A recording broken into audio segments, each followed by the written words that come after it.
Alright, it's been a while since I've done this, but here it goes. Hey everybody, SONGOSHUAKU'S here, and welcome to a review / discussion for Dragon Ball Super Episode 122 for One's Own Pride, Vegeta challenged to be the strongest. So, as most of you who have probably been subscribed to me for a while know, I'm a huge Dragon Ball fan, and for those of you who are new, obviously the same still stands. Yeah, I'm a big Dragon Ball fan. I've been one since 1998, so almost close to 20 years now. I've been a big hardcore Dragon Ball fan. So, yeah, that's a little bit about my history. But moving along here, I introduced my guest for this review, who is actually my co-cast member for my upcoming short film Battle Deception, which it seems like I have been working on forever.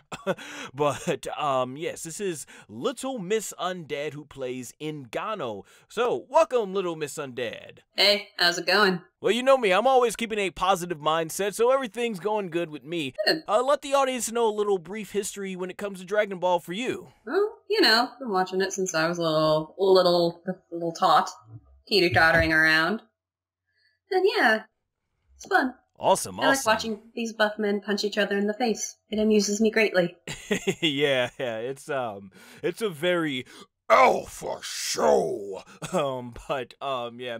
Now, from what I remember you telling me is that you actually left off on episode 105 with Muten Roshi. Most of you know him better as Master Roshi, and the Funimation dub. That's where you left off when it was getting right towards the tail end, or I think that was the very end of his arc in his story in this arc. So, what was it like for you to come in here to episode 122, having missed, I think about 15, my math might be a little bit off, but about roughly 15 episodes, because there was a lot you missed before this episode.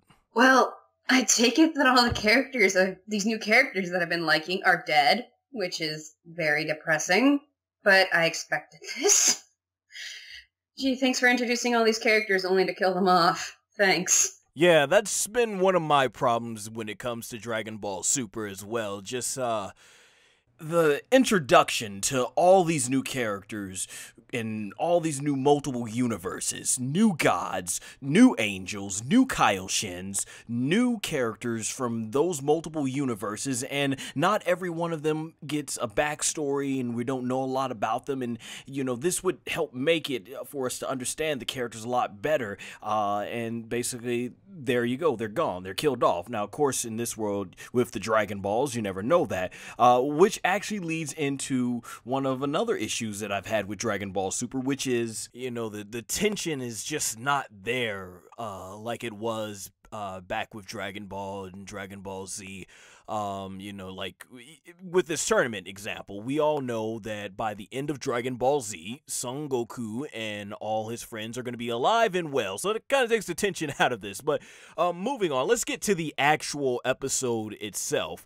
Let's start off with what is obviously the most beautiful part of this episode, which is the animation. Yuya Takahashi came back as the animation supervisor for this episode, and man, he has done a tremendous job. As always, we would expect nothing less. I mean, like, every single shot in this episode looked gorgeous. To steal a phrase from Bobby Roode's from WWE, it looked glorious. But, I mean, it really did. Every single shot, every single layer of shading, having, like, just different details in the shading, I mean, tremendous. What else can be said? I mean, especially with us having been art students, we know just the amazing sheer beauty of the artwork that went into this animation. Also, another thing that was really interesting, just to show you how detailed Yuya Takahashi is a lot of people assume Son Goku actually transformed into a Super Saiyan Bluetooth, better more known as Super Saiyan for those of you knowing how it's pronounced in the Funimation dub. But yeah, Super Saiyajin 2, blue version basically is what people thought Goku had become because of the way the hairstyle. His hair was drawn the same way it looks when it's Super Saiyan 2, but it's just there was a lot of extra details put in there, so it's kind of unfortunate. I saw the screenshots and yeah, but other than that, I just really couldn't find any bad looking shot. Even those, like I said, the hair might have been off, obviously not appearing as Goku Super Saiyan form, but still nonetheless, everything looked gorgeous. What about you, Little Miss Undead? What was your thoughts on the animation in this episode? Dude, like, it's so much better than what we've been getting. Like, let's be honest, the quality of the animation in this show has been subpar at best. I mean, it's not on the same levels as the first 2 seasons of Sailor Moon Crystal. Don't get me started on that. I will not shut up. It's bad, but it's kind of unacceptable with some of the episodes we've been getting, but this has been really good. I've liked what they put out with this one. They did a pretty good job. Please continue it. Oh yeah, a lot of us wish that Yuya Takahashi could definitely be the full-time supervisor for the animation on Dragon Ball Super. But the good thing is, you know, every time that Toei Animation calls him up on board for one of the episodes in Super, every single time he knocks it out of the park. So you always know you're going to get something great. And actually, you know, I actually thought most of the animation was pretty good for the Tournament of Power and even going back to Goku Black and Zamasu. You know, we can definitely agree the animation is so much better than some of Dragon Ball Super's early days. But moving on to the bigger point of this episode, which was Vegeta versus Jiren. Now, once again, I know you're some 15 episodes behind, I believe, in Tournament of Power arc. So basically, as you can probably imagine, Jiren has been the big alpha male through this entire arc and has just been dominating all the big names, the big top guys. Basically, he's been destroying, making them look like child's play. So with that said in mind, what was your thoughts when it came to Vegeta versus Jiren? It was his time to challenge the strongest. I mean, it is something we've seen before. Like, this feels a bit like retreading old ground. The guy's a stubborn mule. Like, no matter how many times you punch him in the face, he will never learn his lesson. But that's his character. I mean, it would be out of character for him to act otherwise. It would be weird for him to stand on the side like, oh, okay, never mind. I'm just gonna sit here instead. That would be severely out of character, so... yeah, I kind of wish they had done something a little different, I guess, instead of retreading old ground, but, I mean, what are you gonna do? What you're saying is you, like many of us, wish that we see something different, like Vegeta actually defeating the main antagonist for once. I mean, it's never gonna happen, but it would be nice. The pecking order of Toriyama and Toei Animation. Will Vegeta ever overcome it? It would be nice. Yeah, it would be a nice day. It would be, yeah, very nice for it to happen. I would like to see it happen, but let's be honest, it's not gonna. If this writing trend continues, it's not gonna. Yeah, we're gonna have to see if Vegeta can, as and use a little wrestling terminology here, overcome the booking. And speaking of wrestling terminology, let's go ahead and talk about one of the big spots in this fight, probably the biggest by far, which was Vegeta attempting to finish Jiren with the final flash. Now, this scene was obviously paying homage to when he first used it against Perfect Cell. So you know, every way this was shot, from the angles they use to when Vegeta shoots out the final flash, and just like Cell, both Cell and Jiren are both standing there expecting it not to be a big deal, and then as soon as it becomes within seconds from them, they both realize, oh crap, I better cover up, or in Jiren's case, better block. And then the attack hits and goes off the stage just like it went off the earth, and when the smoke clears, just like how we saw about 30% of Perfect Cell's body gone, we see that Jiren's knocked out, and in both cases, just like then, now Vegeta does the big huge laugh thinking he got it in victory. But all of us who've been watching Dragon Ball for the past couple of decades or more, we know better, and that's when Vegeta, you know, after his laugh, he looks down down and sees Jiren right there with the blast right on his stomach, and he even says, "Hey, that wasn't half bad." And then boom, basically knocks Vegeta out, similar to how Cell knocked him out. What was your thoughts on this whole animation and fight? Damn, that's some pretty animation. Too bad it's not gonna work. It really is one of those typical formats for Vegeta. That's exactly how it goes down. And in this case, it's like he's gonna put up a good fight, and he's gonna lose. Of course, he's gonna lose because we can't have him get the big win with the new big power up. But hey, he at least put up a great fight. You got that, yeah. Something to nibble on. He will never get the steak. Let's move on to another fight that took place in this episode.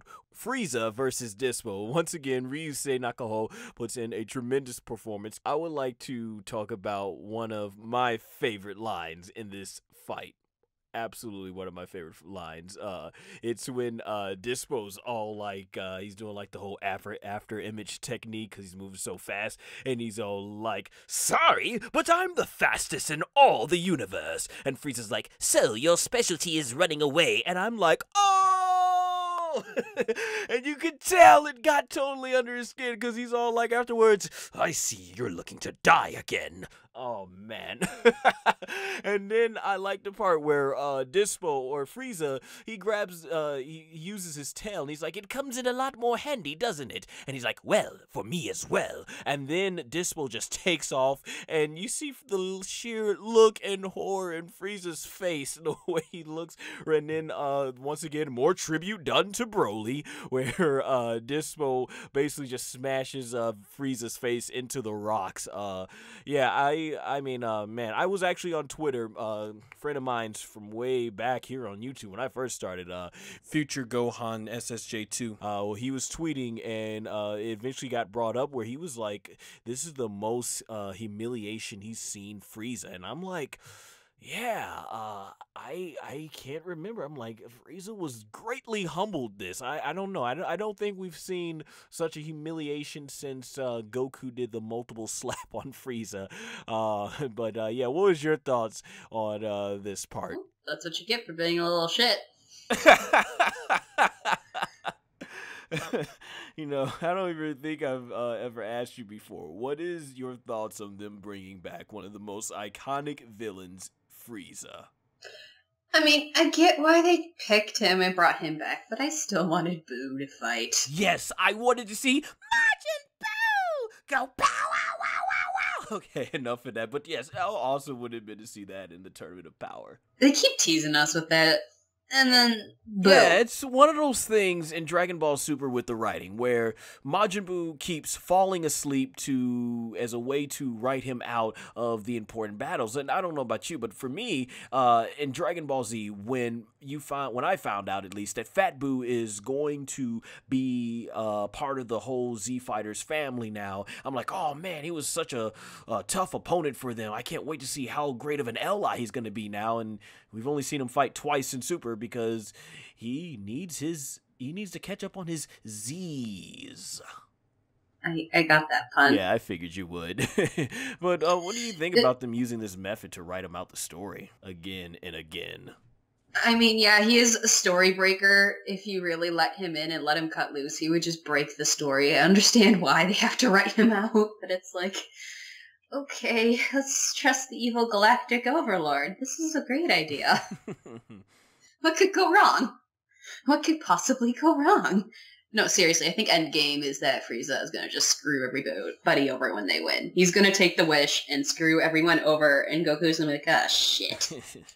I fucked up. Well, it wouldn't be the first time that Son Goku ended up putting everyone in danger because of his decisions. The reason why we have this arc. Oh, Goku. Oh, Goku. Oh, Goku. Speaking of Goku, let's move on to his son, Gohan. Pretty much you guys saw what I did out there. He teamed up with Lapis, Junagano, Artificial Human, number 17, Android 17 for those who follow the Funimation dub, whatever you want to call him, up against Topo. Now, they set up this interesting team attack that ended with Gohan doing the Kamehameha that did absolutely nothing against Topo. Thought this scene did a good job showing the epic strength that is Topo. So what did you think about this scene? I mean, clearly what they have to do is grow an epic mustache like Topo, and then they'd win. Yes, he does have quite an epic mustache. You just need a mustache. That's all you need. But no, it was a cool team up to see. Wasn't something you would have gotten in the original series, so I'm glad they did that. Mm-hmm. Something different. Give me more different things. I agree. Anything different that we can get in Dragon Ball that freshens everything up is always welcome. Speaking of Topo, I remember in the beginning of the episode, did you notice as well that when they did all those epic shots of everybody, basically their clothes and their hair is blowing in the wind to build up the tension, that what they did is have Topo's mustache just blow into the wind. I thought that was hilarious, but yeah, really cool at the same time. It is a very magnificent mustache. For sure. Okay, so another thing that we get in this episode is where Zeno basically notices how empty the bleachers have become due to all the universes that he's erased. As a result, the Grand Priest decides to go ahead and put it all together into a smaller bleacher so that everybody can become one big happy family. Not everybody is giving the angry stare looks with their eyes. Very uncomfortable, but hey, at least they all are now together to watch the epic end of this tournament. What was your thoughts on this scene? I thought it was pretty fine. It was okay for what it was. It's not really surprising. The Grand Priest is kind of a dick. The savagery. He is a dick. Oh, yeah, I mean, look at the way his face looks every time a universe is about to get wiped out, and then Zeno just killing billions, trillions, maybe septillion amount of lives, if that's a number. But let's move on to Son Goku versus Jiren. This happens shortly before Vegeta gets involved in the fight during the episode. Now, while the manga actually does go ahead and give us a little bit more character development with Jiren, we're just now, as of this episode, starting to get a little bit of that. There's a part where Goku and Jiren are fighting, and Goku says something along the lines of like, I don't know, I just want to get stronger is all. What about you, Jiren? And he's all like, I seek that which lies beyond strength. So this is a little bit more character development. You know, we know that Jiren is now, he's seeking to be stronger than just having a huge amount of strength, which he already has. Not terribly a lot of character development. There's a lot to Jiren that we just don't know when it comes to backstory, and hopefully this arc will be explained. Elsewise, he's gonna end up being what I assume, pretty much just going based on the history of what Super's already created, is that Jiren's just there as a plot device to get over Son Goku's Magate no Gokui / Ultra Instinct form. So what was your thoughts on this part of the episode? I mean, when it comes to Jiren, I still don't feel like I know him all that well. Like, he's just kind of this big, scary gray man with big, unreadable eyes, and he could crush you like a little bug. He looks like a bug, and he will crush you like a bug. So, wrapping up here with the main point of this episode, which was Jiren versus Vegeta, there's actually one of my favorite lines and parts that I really loved. I thought Ryo Horikawa did a tremendous job, definitely in this performance. It was like one of those all-time great Vegeta speeches about Saiyan pride and everything. You know, it's the part where he even gets a little under Jiren's skin, where Jiren's like, "You will never be able to beat me. Your fins are arrogant. There isn't a speck of purity in the self-righteous way that you fight." And then Vegeta's all like, "Is that all you have to say? Indeed, I am arrogant, but to me, that's precisely what my pride as a Saiyan is." Now, of course, that's just my little interpretation, because that whole line just got me so hyped up. But obviously, when Chris Sabat does it, I can't wait for him to knock it out of the park. I'm definitely looking forward to this line when the dub catches up to that part. But yeah, I thought this was a really powerful scene that ended up leading into the final flash. And of course, as we know, Jiren does end up getting the win, beats Vegeta, and according to the previews of the next episode, Son Goku and Vegeta are both going to team up against Jiren. And it's interesting here because it says Vegeta, according to the next episode preview, Son Goku says that Vegeta reaches a power beyond Super Saiyan Blue. So what are your thoughts as we head into the next episode based on what the preview showed us? I wonder if they're gonna fuse again. That'd be kind of cool. Now, that actually was one of the biggest speculations going on around the fan base when Goku first attained Magate no Gokui. People were wondering, is Vegeta going to get the form as well? And maybe they fuse into Vegito and end up fighting Jiren. Actually, there's been quite a bit of fusion in this arc. I know you're, like I said at the beginning, some 15 episodes behind. You missed a lot of good stuff. So there actually has been a lot of usage of fusion in this fight. However, based on the way they've been promoting this and what we've seen, I don't think they're going in that route. Actually, they might be going a different route, which I do find interesting. While there's not a lot of clarity, and there just might not be any clarity on where this new Super Saiyan Blue form for Vegeta is coming from, it looks like that the story is going to take Goku, because there was a part where Vegeta is even like, screw it, Kakaroto can have his Ultra Instinct. And basically Vegeta is attaining his own form, his own Super Saiyan Blue. So he's getting some sort of power up to the Super Saiyan Blue form, and it apparently looks, if you look at the ending sequence, that his eyes are different, just very much like Goku's eyes are silver. So it looks like Vegeta is now going to be going on his own path, which I do think is a really great direction to go. Hopefully the explanation of his form and where his power and how he's able to power up after being knocked out gets explained, but if we're going to go based on just the previous arc, probably won't get explained. It's usually the way. We'll probably have to wait to the manga and see what gets explained there. Yay! He's finding his own identity. Yay! Good. Stop trying to copy someone else. Do your own thing, please. That's what's holding you back.